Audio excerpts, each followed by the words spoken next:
किसी ने बड़े कमाल की बात कही है कि जीवन के रण में खुद ही श्री कृष्ण और खुद ही अर्जुन बनना पड़ता है। रोज अपना ही सारथी बनकर जिंदगी की महाभारत से लड़ना पड़ता है। मेरा नाम है आरजे कार्तिक। एक छोटी सी कहानी भगवान श्री कृष्ण और उनके सखा धनुर्धर अर्जुन की। ये बड़ी मजेदार कहानी है, ध्यान से सुनिएगा। एक बार भगवान श्री कृष्ण और अर्जुन घूमने के लिए राज्य में भ्रमण करने के लिए निकले हुए थे। दोनों की नजर पड़ी एक ब्राह्मण देव पंडित जी भिक्षा मांगने के लिए घर घर जा रहे थे। और ये देख करके अर्जुन को अच्छा नहीं लगा। उसे लगा कि पंडित जो हैं वो भिक्षा मांग रहे हैं, अलग अलग घरों में जा रहे हैं, जाकर के दरवाजे पर खड़े हो रहे हैं, भिक्षा मांग रहे हैं। तो अर्जुन को दया आ गई, बुलाया पंडित जी को और कहा कि महाराज प्रणाम, आपके लिए मेरे पास में कुछ है। और सोने के सिक्कों की पोटली पंडित जी को दे दी। पंडित जी बड़े खुश हुए कि क्या बात है, भगवान के दोस्त ने इतनी बड़ी मदद कर दी है, भगवान की कृपा है।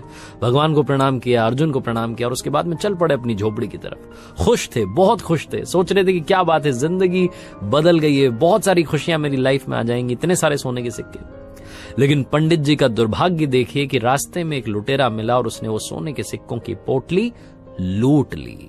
पंडित जी दुखी मन से अपनी झोपड़ी में पहुंचे, जाकर के अपनी पत्नी को सारी बात बताई कि आज जिंदगी में खुशियां आई थीं और छूमंतर हो गईं, मतलब आने से पहले चली गईं। पत्नी को बड़ा बुरा लगा। अगले दिन क्या करते, पंडित जी का वही काम था, भिक्षा मांगने के लिए निकल पड़े। फिर से भिक्षा मांग रहे थे।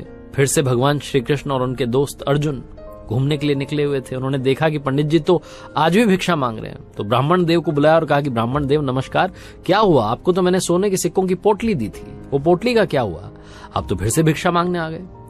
तो पंडित जी ने सारी बात बताई कि कल मेरे साथ में बहुत बुरा हुआ, मेरा तो भाग्य अच्छा नहीं चल रहा है। अर्जुन को बहुत दया आई। अर्जुन ने कहा कि आप चिंता मत कीजिए, आपके लिए बहुत कीमती चीज मेरे पास है, एक बेशकीमती मोती जिसकी कीमत नहीं आंकी जा सकती, बेशकीमती अनमोल मोती पंडित जी को दे दिया और कहा कि इसे अपने पास रखिए, आपकी जिंदगी बदल जाएगी। पंडित जी फिर से खुश हुए, भगवान को प्रणाम किया, अर्जुन को धन्यवाद किया और कहा कि धनुर्धर आप जो हैं श्रेष्ठ हैं, आपसे श्रेष्ठ इस दुनिया में कोई नहीं है। तारीफ करने के बाद में पंडित जी चल पड़े झोपड़ी की तरफ। बड़े खुश थे कि क्या बात है, भगवान के जो सखा हैं धनुर्धर अर्जुन, उन्होंने तो कमाल कर दिया है, एक बार फिर से मुझे दान दे दिया है। झोपड़ी में पहुंचे तो जो उनकी पत्नी थी वो पानी भरने के लिए नदी किनारे गई हुई थी। अब पंडित जी झोपड़ी में ढूंढने लगे कि कहां पर इस मोती को छुपाया जाए, चोर की नजर से बचा जाए। तो पंडित जी को एक पुराना घड़ा दिखा, कोई संदूक तो उनके पास थी नहीं, एक पुराना सा घड़ा था, उस घड़े में वो मोती रख दिया। पंडित जी को लगा कि यहाँ सुरक्षित रहेगा, चोर की नजर नहीं पड़ेगी। पंडित जी आराम करने के लिए चले गए, विश्राम करने लगे, नींद आ गई। इसी बीच में जो पंडित जी की पत्नी नदी किनारे गई हुई थी पानी भरने के लिए, जिस घड़े को लेकर के गई थी, दुर्भाग्य देखिए कि वो घड़ा फूट गया। अब पत्नी को जब वो वापस झोपड़ी में आई तो नहीं याद आया कि एक पुराना घड़ा रखा, उस पुराने घड़े को लेकर के नदी किनारे गई, भाई पानी तो चाहिए। तो वो घड़ा उन्होंने नदी में डुबोया और जैसे ही डुबोया वो मोती खिसक करके नदी में बह गया। पानी भर के जब वापस पहुंची झोपड़ी में तो पंडित जी बैठे हुए थे, माथा ठनका हुआ था, बोले कि क्या कर दिया, वो पुराना घड़ा कहाँ लेकर के चली गई। तो उन्होंने बताया कि पानी भरने गई, वो नया वाला घड़ा टूट गया था। पंडित जी ने कहा कि तुमने सब तबाह कर दिया, सब खत्म कर दिया। आज मुझे धनुर्धर अर्जुन ने एक मोती दिया था, बेशकीमती अनमोल था, वो घड़े में मैंने रखा था, वो पुराना घड़ा तुम लेकर के गई और वो पानी के साथ में बह गया मोती, सब कुछ खत्म हो गया। पंडित जी अगले दिन से फिर से भिक्षा मांगने चले गए। 2-3 दिन तक ये चलता रहा। 2-3 दिन के बाद में एक बार फिर से भगवान श्री कृष्ण और उनके सखा अर्जुन घूमने के लिए निकले हुए थे। नजर पड़ी, पंडित जी दिखाई दिए। अर्जुन ने बोला कि क्या चल रहा है, ये वापस आ गए भिक्षा मांगने के लिए। बुलाया और पूछा कि ब्राह्मण देव क्या हुआ, आपको जो मोती दिया था उसका क्या हुआ। तो ब्राह्मण देव ने कहा, पंडित जी ने कहा कि क्या बताऊं महाराज, मेरा तो दुर्भाग्य चल रहा है, मेरी पत्नी वो पुराना घड़ा जिसमें मैंने मोती रखा था उसे लेकर के नदी किनारे गई और वो मोती बह गया, अब तो मिल भी नहीं रहा है। भगवान की तरफ अर्जुन ने देखा और कहा कि मदद कीजिए भगवान, कुछ तो कीजिए। भगवान श्री कृष्ण ने अपने पास में से 2 पैसे 2 सिक्के निकाल करके पंडित जी को दिए और कहा कि काम कीजिएगा, अब आप आगे मत जाइएगा, पीछे जाइएगा, जिस रास्ते से आप आए थे उसी रास्ते पर वापस जाइए, अपनी झोपड़ी में जाइए, सब ठीक हो जाएगा। मना भी नहीं कर सकते थे पंडित जी, वो 2 सिक्के लिए और चल पड़े वापस। और सोचने लगे कि भगवान के दोस्त अच्छे हैं, जिन्होंने कि इतनी बार मुझे दान दे दिया, इतनी बड़ी बड़ी मदद कर दी, और भगवान ने सिर्फ 2 सिक्के 2 पैसे दिए, इनसे क्या होगा मेरी जिंदगी का। पंडित जी यही सब सोचते हुए जा रहे थे। तभी नदी किनारे से एक मछुआरा आ रहा था, अपने साथ में जाल लेकर के आ रहा था। उस जाल में एक मछली, बहुत ही सुंदर सी मछली फंसी हुई थी। उसे पंडित जी ने देखा तो उन्हें उस मछली पर तरस आ गई। उन्हें लगा कि 2 पैसे मेरे तो कोई काम आएंगे नहीं, इनसे किसी की जान बचा लेता हूं। तो 2 पैसे, वो 2 सिक्के जो थे वो मछुआरे को दिए और कहा कि इसको, मछली को आजाद कर दो। वो मछली उससे आजाद करवाई और अपने कमंडल में डाल ली। कमंडल में पानी था, मछली वहां थी। उसके बाद उन्होंने सोचा कि नदी किनारे जाता हूं, जाकर के इसको आजाद कर देता हूं, पानी में छोड़ देता हूं। तो नदी किनारे पहुंचे और मछली को उस कमंडल से निकाल करके नदी में प्रवाहित करने वाले थे, बहाने वाले थे, छोड़ने वाले थे। तभी उनकी नजर पड़ी उस कमंडल में मोती दिखाई दिया। वो जो मोती था मछली ने खा लिया था, वही मछली जो घूम फिर करके पंडित जी के पास आ गई थी। पंडित जी खुशी के मारे चिल्लाने लगे कि मिल गया, मिल गया, मिल गया। और जब वो ये चिल्ला रहे थे तभी वो लुटेरा वहां से किस्मत से गुजर रहा था। तो उसकी नजर पड़ी कि पंडित जी चिल्ला रहे हैं मिल गया, मिल गया। तो लुटेरे को लगा कि शायद पंडित जी ने पहचान लिया और अब की बार तो मुझे सजा दिलवा करके रहेंगे।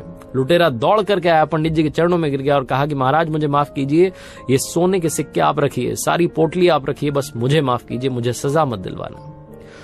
पंडित जी के चरणों में वो लुटेरा आ चुका था, सोने के सिक्कों की पोटली उनके हाथ में आ चुकी थी, मोती उनके हाथ में ऑलरेडी था, सब कुछ अच्छा हो गया था। अर्जुन ने जब ये देखा तो भगवान श्री कृष्ण से कहा नतमस्तक होकर के कि भगवान ये कौन सी लीला है, भगवान आपने क्या कर दिया। मैंने उस पंडित की मदद करी, उसको सोने के सिक्कों की पोटली दी, बेशकीमती मोती दिया, तब कुछ नहीं हुआ, और अभी आपने सिर्फ 2 सिक्के दिए, 2 पैसे दिए और सारा खेल पलट गया। भगवान श्री कृष्ण ने कहा अर्जुन से कि मेरे सखा, सारा खेल सारी लीला कर्मों की है, सारा खेल सारी लीला सोच की है। तुमने जब उस पंडित को दिया सोने के सिक्कों की पोटली, तो पंडित जो था अपने बारे में सोचने लगा, अपनी जिंदगी के बारे में सोचने लगा, खुद ही खुद का सोच रहा था। फिर तुमने उसे मोती दिया तो फिर से अपने बारे में सोचने लगा। आज जब मैंने उसे 2 सिक्के दिए तो 2 सिक्कों से मछली की जान बचाने का सोचने लगा, और जहां उसने किसी के बारे में सोचा, अच्छा करने का सोचा, वहीं उसकी जिंदगी में चमत्कार हो गया। भगवान श्री कृष्ण और अर्जुन की ये कहानी बहुत बड़ी बात सिखाती है। जिंदगी में अच्छे कर्म अपने आप आपके पास अच्छे फल लेकर के आते हैं। जिंदगी में अगर कभी मौका मिले तो किसी की मदद जरूर कीजिएगा। सच्चे दिल से की हुई मदद लौट के दुआ के रूप में आती है, और दुआएं जो होती हैं वो बहुत बड़ा चमत्कार कर देती हैं। आपने देखा होगा बहुत बड़े बड़े हादसे सिर्फ कुछ सेकंड से टल जाते हैं, क्योंकि सामने वाले का कर्म अच्छा होता है जो उसे बचा ले जाता है। बड़े बड़े संकट टल जाते हैं क्योंकि आपका कर्म अच्छा होता है। जिंदगी में अपने कर्म को शानदार बनाइए, मदद करते चलिए, अपने साथ में दुआएं रखिए, क्योंकि पैसा कमाना आसान है, दुआएं कमाना बहुत मुश्किल है। जिसके पास दुआएं होती हैं, जिसके पास ऊपर वाले। किसी ने बड़े कमाल की बात कही है कि भगवान बोलते हैं कि तू वही करता है जो तू चाहता है, फिर वही होता है जो मैं चाहता हूं, इसीलिए तू वही कर जो मैं चाहता हूं, फिर वही होगा जो तू चाहता है। नमस्ते दोस्तों, मेरा नाम है आरजे कार्तिक। आपका स्वागत है एक नई कहानी में। आज जन्माष्टमी पर आपको जो कहानी सुनाने जा रहा हूं ये काफी कुछ सिखाएगी। कहानी शुरू होती है एक बिजनेसमैन से, जो अपने बिजनेस को लेकर के काफी चिंता किया करते थे कि क्या होगा आने वाले में, कल में कैसे काम आगे बढ़ेगा, बच्चा संभाल पाएगा नहीं संभाल पाएगा। उनका एक लड़का था, वो लड़का काफी बार कहता था कि पापा मुझे मौका दो, मुझे भी बिजनेस करना आ गया है, मुझे भी एक बार संभालने दो। लेकिन वो व्यक्ति कभी मौका नहीं देता बच्चे को। एक दिन इस बिजनेसमैन को दिल का दौरा पड़ा, हार्ट अटैक की वजह से हॉस्पिटलाइज्ड हुआ, अस्पताल में भर्ती था। बच्चा दौड़ करके पहुंचा, देखा पापा एडमिट है। डॉक्टर्स ने कहा कि अब थोड़ा पहले से ठीक है, धीरे धीरे रिकवर होंगे। इस लड़के ने अपने दोस्त को कॉल किया कि भाई आजा, मेरे पापा एडमिट है। और ये दोस्त आ गया, उसने पूछा क्या हो गया पापा को, सारी बात हुई। उसके बाद ये जो बिजनेसमैन का लड़का था, इसने कहा चलना बाहर चल के आते हैं, बहुत देर हो गई इधर। अस्पताल से जब बाहर निकले तो एक आइसक्रीम वाला दिखाई दिया। बिजनेसमैन के लड़के ने कहा कि भाई आजा आइसक्रीम खाते हैं। वो लड़का चौंक गया जो दोस्त था कि यार क्या पागलपना चल रहा है, पापा अंदर भर्ती हैं, ये आइसक्रीम खा रहा है। आइसक्रीम खरीदी, उसके बाद खाने लगे। तो वो जो दोस्त था उससे रहा नहीं गया, उसने पूछ लिया इस लड़के से कि भाई समझ नहीं आ रहा है तुम्हारे बिजनेस का क्या होगा, आने वाले कल में तेरे पापा एडमिट हो गए हैं, उनकी तबीयत ठीक नहीं है, दिल का दौरा पड़ा है, हार्ट अटैक हुआ है, तू यहाँ आइसक्रीम खा रहा है, मुझे समझ ही नहीं आ रहा। वो जो लड़का था उसने जो बात कही वो ध्यान से सुनी। उसने कहा कि मुझे मालूम है तो ये सोच रहा होगा कि मेरे पापा एडमिट है और आइसक्रीम चल रही है, मजे चल रहे हैं। नहीं, मैं भगवान श्री कृष्ण का बहुत बड़ा भक्त हूं और उनकी 2 बातें हमेशा जिंदगी में याद रखता हूं। पहली बात जो हम सबको मालूम है कि काम करना है, फल की चिंता नहीं करनी है, तो जो होगा देखा जाएगा, मैं अपने काम पर फोकस करूंगा, बिजनेस भी अच्छा चलेगा। दूसरी बात, मैं तुम्हें कहानी सुनाता हूं, समझ में आ जाएगी। भगवान श्री कृष्ण की जो पत्नी थी मां रुक्मणी, इनका विवाह हुआ तो जो बड़ा बेटा हुआ उसका नाम प्रद्युम्न था, और प्रद्युम्न के जन्म के 10 दिन बाद ही प्रद्युम्न का अपहरण हो गया, छोटे बच्चे का। मां रुक्मणी नाराज रहने लगी, उदास रहने लगी कि क्या हो गया है। भगवान श्री कृष्ण कहते थे कि चिंता मत करो, प्रद्युम्न ठीक होगा जहां भी होगा। तुम स्वस्थ रहा करो, मस्त रहा करो। लेकिन इसी चिंता में रुक्मणी जी के साल बीतते गए। 18 साल के बाद में प्रद्युम्न की वापसी हुई और जब प्रद्युम्न द्वारका वापस आए तो उनके साथ में उनकी पत्नी मायावती थी। समस्या ये थी कि जो मायावती थी उसकी उम्र 20 साल ज्यादा थी प्रद्युम्न से। मां रुक्मणी पहले तो खुश हुई कि बच्चा आ गया, फिर दुखी हुई कि इतनी बड़ी लड़की से शादी करके आ गया। भगवान श्री कृष्ण के पास गई और जाकर कहने लगी कि क्या हो गया है। भगवान श्री कृष्ण ने कहा कि जो हो गया है उसको स्वीकार कर लो, चिंता मत करो। लेकिन मां रुक्मणी कह रही थी कि बड़ी लड़की से शादी कर ली, यही मिली थी, ये वो पता नहीं बहुत सारी बातें। वो स्वीकार नहीं कर पा रही थी, उदास हुए जा रही थी, दुखी हुए जा रही थी।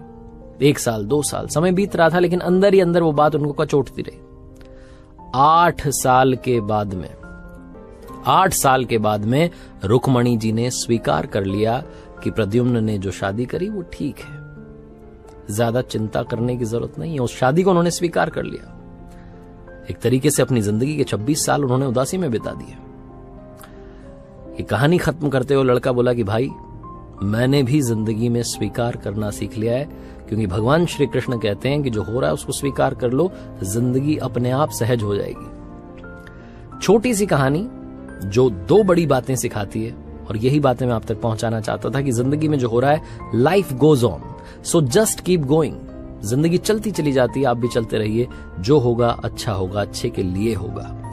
एक बार फिर से कहना चाहता हूं, ऊपर वाले के आशीर्वाद के साथ, अपने सच्चे प्यार के साथ, अपनों के प्यार के साथ, ऊपर वाले के आशीर्वाद के साथ और अपनी सच्ची मेहनत के साथ कर दिखाओ कुछ ऐसा कि दुनिया करना चाहे आपके जैसा। याद रखिए, हर सोमवार सुबह